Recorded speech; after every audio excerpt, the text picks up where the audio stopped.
Sejam muito bem-vindos a mais uma aula do nosso curso Identidade, Propósito e Chamado. Se você chegou até aqui é porque verdadeiramente você está determinado a aprender mais do Senhor, a entender mais o que Deus tem para a sua vida. E hoje chegamos na nossa última aula acerca do propósito de Deus para as nossas vidas. E desde já eu quero louvar a Deus pela tua vida, porque até aqui você tem chegado para crescer e amadurecer no conhecimento de Deus e na graça do Espírito Santo, e isso é maravilhoso. Então que o Senhor nos ajude nessa última aula do nosso curso de identidade e nos prepare já para o nosso próximo curso, que vai ser acerca do maravilhoso Espírito Santo de Deus. Que Deus nos ajude. Nós enviamos para o grupo dos irmãos o nosso último e-book sobre esse curso de identidade chamado e propósito. Os irmãos podem acompanhar comigo no seu e-book. Lembrando que este é um resumo da aula que a gente teve ao vivo, via Zoom. Tem algumas coisas aqui que eu não falei na aula ao vivo e esse e-book é muito rico. Eu sempre recomendo os irmãos que possam estar imprimindo, depois guardando, para estar consultando, estudando mais e aprendendo mais do que Deus tem colocado à sua disposição. O nosso e-book está dividido em 4 partes. A primeira parte fala da natureza do propósito, a segunda parte fala da motivação do propósito, a terceira parte vai falar dos passos práticos do propósito e a quarta parte são as nossas considerações finais, tá certo? O texto básico que nós escolhemos para a nossa meditação é Romanos 11:36, que diz: porque dele e por ele e para ele são todas as coisas. Glória, pois, a ele eternamente. Amém. É o que está escrito em Romanos 11:36. Vamos lá, sobre a natureza do propósito. Eu e você precisamos entender qual a natureza do propósito de Deus para as nossas vidas. E esta natureza está em Marcos, capítulo 10, e o versículo 45, que diz assim: pois nem mesmo o Filho do Homem veio para ser servido, mas para servir e dar a sua vida em resgate por muitos. Nós observamos que no próprio ministério do Filho de Deus, a natureza era o serviço. Como eu já tenho falado para alguns irmãos e até mesmo na igreja, o Evangelho de Marcos traz o símbolo, é o símbolo de um boi carregador de cargas. Ele apresenta o Messias como um servo sofredor. Como disse o profeta Isaías, em Isaías capítulo 53, um homem experimentado no trabalho, um homem de dores. E ele apresenta o Filho de Deus como aquele que serve e não como aquele que é servido. Se tem alguém que tem direito de ser servido, esse se chama Jesus. Mas quando ele veio e andou entre nós, a natureza do amor do Pai, a glória de Deus, a presença de Deus em sua vida lhe levou a servir os seus semelhantes. Essa é a natureza do teu propósito e do meu propósito. Se nós queremos ser chamados por Deus, escolhidos por Deus, você tem que ter isso em mente. Eu não serei servido, eu vou servir, empaquetar vidas com aquilo que Deus tem colocado na minha própria vida. Isso é maravilhoso. Nascemos para conhecer a Deus e servi-lo, amando as pessoas. Quando pensamos em propósito de vida, nós temos a tendência de pensar sempre em coisas grandes. A gente pensa, fulano que tem fama, que tem nome, esse sim tem um propósito. Mas não é assim no reino de Deus. No reino de Deus, propósito de vida é igual a serviço.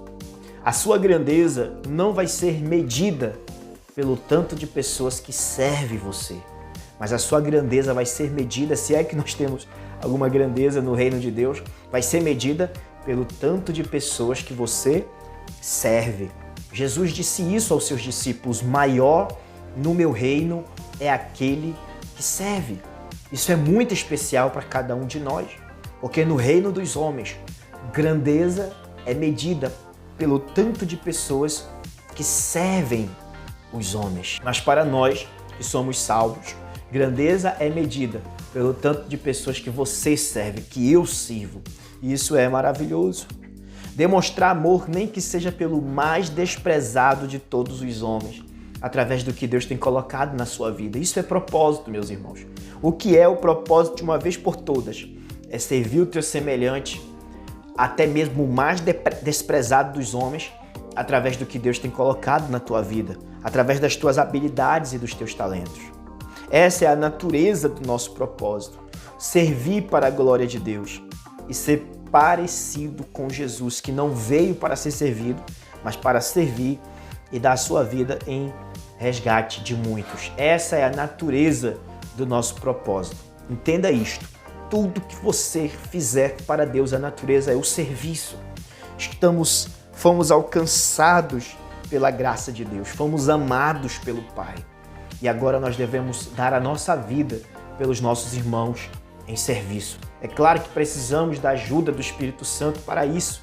Sabemos que não é fácil, mas a Bíblia diz que nós devemos nos esforçar, insistir na prática do bem, principalmente através do que Deus tem colocado dentro de nós para servir os nossos semelhantes. Segundo lugar, qual deve ser a motivação do nosso propósito? O que está por trás da vontade de ser usado por Deus?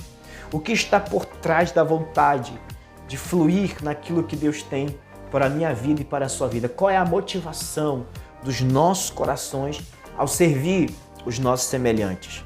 A principal motivação de todo crente deve ser a glória de Deus. Romanos capítulo 11, o versículo 36 é o nosso texto principal. Ele diz: porque dele e por ele e para ele são todas as coisas. Glória, pois, a ele eternamente. Amém. Então, se todas as coisas são para a glória de Deus, muito mais deve ser a minha vida, o meu serviço. Porque o Senhor nos deu a sua imagem, a sua semelhança. Então eu devo resplandecer essa imagem através do serviço pelo meu próximo e glorificar a Deus em tudo. Ter um propósito e vivê-lo é o que pode fazer o ser humano ser feliz na presença de Deus. Você saber que não está vivo por acaso, mas que está aqui para ser amado e usado por Deus para avanço do seu reino, é incrível. Entendeu, meus irmãos? Você saber que não está aqui por acaso, que o Senhor te ama. Ele tem algo especial para fazer através da sua vida. Isso é algo incrível, isso é algo maravilhoso. Devemos então sondar os nossos corações para entender qual é a nossa motivação. Por que eu quero ser usado por Deus? Por que eu quero expandir, eu quero prosperar naquilo que o Senhor me chamou para ser e fazer? Por quê? Quando você tem um propósito de Deus bem claro na sua vida, até a sua motivação muda. Começamos a declarar que queremos prosperar para a glória de Deus, para abençoar muitas vidas e não para o nosso benefício próprio. Vocês sabem que no reino dos homens muitas pessoas querem enricar, prosperar, querem estar em evidência para esbanjar, para ostentar, para mostrar para as pessoas que conseguiram vencer na vida. Mas no reino de Deus não é assim. Se nós queremos ser usados por Deus, se nós queremos viver o nosso propósito, nós temos que entender isso. Tem que ser tudo para a glória de Deus, para a glória de Deus. Isso é o que nos move. Nós precisamos orar: Pai, eu quero ser transformado para transformar vidas. Eu quero abençoar vidas, Senhor, com os meus dons, com os meus talentos e com o meu testemunho. Essa deve ser a verdadeira motivação do Filho de Deus. O ponto mais alto da sua vida, meu irmão, o ponto mais alto da sua vida, minha irmã, é quando, através da transformação que Deus está fazendo na tua vida, você começa a alcançar outros, a transformar a vida de outras pessoas. Tudo isso para a glória de Deus. Viva para a glória de Deus, para o que Deus te chamou para fazer. Essa, com certeza, é a maior realização que um ser humano pode ter na terra. Ser usado para a glória do Senhor, nosso Deus. E Ele tem te usado, Ele te usa até nos mínimos detalhes, nas mínimas frases, nas mínimas postagens. Ele te usa para alcançar vidas. Isso é viver o nosso propósito. Então, agora nós vamos para o passo 3, que é passos práticos do propósito. Passos práticos. O texto da palavra de Deus diz em Colossenses 3:3: pois vocês morreram e agora a sua vida está escondida com Cristo em Deus. Colossenses 3:3. A Bíblia diz que quando você entrega a vida para Jesus, você morre para o mundo. A tua vida agora está escondida com Cristo em Deus. Então, se você quer entender melhor o propósito de Deus para a sua vida, você precisa, com certeza, de um relacionamento profundo com Deus, de uma amizade profunda com Deus. Você precisa tirar tempo para meditar na palavra, para orar, para que a tua amizade com Deus seja profunda, para que você possa ter a revelação de como Deus quer te usar nessa terra. Louvado seja Deus. Você precisa entender isso. Em segundo lugar, olhe para o que Deus tem colocado dentro de você, para as suas habilidades, para aquilo que você gosta de fazer. Entenda que o propósito de Deus não tem a ver somente com pregar na igreja ou estar com o microfone nas mãos. Isso é muito bom. Porém, nós devemos entender que Deus colocou cada um no corpo de Cristo com uma função e que é possível ser usado por Deus em outras áreas da sua vida. Você pode servir pessoas através da sua profissão, através do seu gosto musical, da sua arte, da sua cozinha, das suas danças. Tudo tem a ver em fazer as coisas para a glória de Deus. Isso é muito importante a gente entender. Nós queremos viver o propósito de Deus para a nossa vida, nós precisamos entender que Deus pode nos usar através da nossa, até mesmo através da nossa profissão, através dos nossos gostos, da nossa arte, do nosso estilo de vida que glorifica a Deus. Ele quer nos usar nesse sentido e isso é maravilhoso.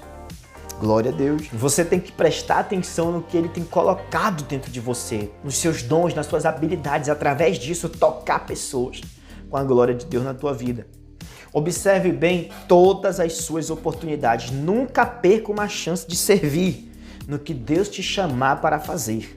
Seja fiel com aquilo que só você pode fazer hoje. O propósito será revelado mais claramente à medida que você caminha servindo aos irmãos com o que você tem hoje. Tem pessoas que não agem, que não tomam uma atitude devido que eles ainda não têm clareza do que eles têm que fazer para Deus. Mas a verdade é que você precisa ser fiel com a oportunidade que você recebe hoje. Quais são as oportunidades que Deus tem te dado hoje? É para puxar uma cadeira? Puxa uma cadeira para a glória de Deus. É para limpar a igreja? Limpa a igreja para a glória de Deus. É para dar uma assistência para uma pessoa? Faça isso. É para dar um conselho? Faça isso. Seja fiel com as oportunidades que Deus está te dando agora. Seja fiel com aquilo que Ele está te entregando. E aí, à medida que você vai servindo os seus irmãos com amor, com aquilo que Deus tem colocado na tua vida, o teu propósito a cada dia mais ele vai ficando mais claro, o Senhor vai te revelando o próximo passo, e aí nós vamos sendo felizes por estar fazendo a vontade do nosso Deus. Uma vez eu li que os anjos sempre, eu li em algum lugar, os anjos estão sempre felizes fazendo a vontade do Pai. Eu li que se o Senhor mandar um anjo para ser um rei de um lugar, ele será um rei feliz. Mas se o Senhor mandar outro anjo para ser o zelador, o gari daquele mesmo lugar, ele não terá inveja do rei, ele será feliz da mesma forma, porque a sua alegria não está na sua posição, se ele é rei ou se ele é zelador, não. A sua alegria está em servir o rei do universo. Assim também deve ser o nosso coração, meus irmãos. Não importa o título, não importa o cargo, não importa a nossa posição. Nós devemos fazer o melhor que a gente puder fazer, com o melhor do que a gente tem, para servir o nosso semelhante e fazer a vontade do Senhor, nosso Deus. Tudo isso tem a ver com o propósito de Deus para a minha vida e para a sua vida. Louvado seja Deus. Glória a Deus, meus irmãos. Glória a Deus. Chegamos ao final do nosso primeiro curso. Eu estou tão feliz de você estar comigo na plataforma Missio Dei. Você está fazendo parte de uma revolução de amor. Por quê? Você está recebendo instruções da palavra, está se aperfeiçoando para fazer a obra de Deus e ainda está abençoando a obra missionária aqui no Nordeste brasileiro, aqui na nossa base em Água Branca do Piauí. Amados, Deus continue abençoando ricamente a tua vida e muito obrigado por estar conosco. Eu espero de verdade que você tenha tido clareza acerca do que você tem que ser e fazer na presença de Deus, sendo fiel naquilo que Deus te colocou. Continue orando, continue buscando a direção de Deus para a sua vida e as portas vão se abrir e você será usado para a glória de Deus, você será usada para a glória de Deus. Observa bem o que Jesus fez quando andou entre nós. Ele não foi nas faculdades procurar os mais capacitados. Ele não foi no governo procurar os políticos mais influentes. Ele foi na beira de uma praia procurar pescadores. Ele pode usar você, meu irmão. Ele pode nos usar. Tudo que ele quer é um coração disponível para ele. Repita comigo: eis-me aqui, Senhor, envia-me a mim. Encerramos aqui o nosso primeiro curso. Que bênção, glória a Deus por isso, aleluia. E eu quero encerrar com o que Jesus disse em Marcos 16:15, não só para vocês, mas para mim também. A palavra diz: e disse-lhes, vão pelo mundo todo e preguem o evangelho a todas as pessoas. Marcos 16:15. Até a próxima aula, quando vamos iniciar o nosso mais novo curso sobre o maravilhoso Espírito Santo. E que o Senhor Espírito Santo nos ajude. Pai querido, nós te louvamos, nós te exaltamos e nós te agradecemos, Senhor. Obrigado, Pai, pela graça de fazer esse primeiro curso com os meus irmãos. São ensinamentos simples, Senhor, acerca da sua palavra, mas são poderosos e profundos para mudar a nossa vida, para mudar a nossa história. Pai, me ajuda a viver o meu propósito. Eu venha glorificar o teu santo nome e servir pessoas. Ajuda meus irmãos, Senhor, a cumprirem os seus propósitos de vida, a viverem a sua verdadeira identidade de filho de Deus, a entender o seu verdadeiro chamado, que é estar prostrado aos teus pés, Senhor, orando e te buscando e vivendo a sua missão, que é o seu propósito de vida nessa terra. Abençoa meus irmãos, Senhor, e abençoa as nossas vidas, Pai, para viver o que vem ainda pela frente. Fica conosco, maravilhoso Espírito Santo, fica conosco. Em nome de Jesus. Amém e amém. Até a próxima aula, meus irmãos, querendo Deus.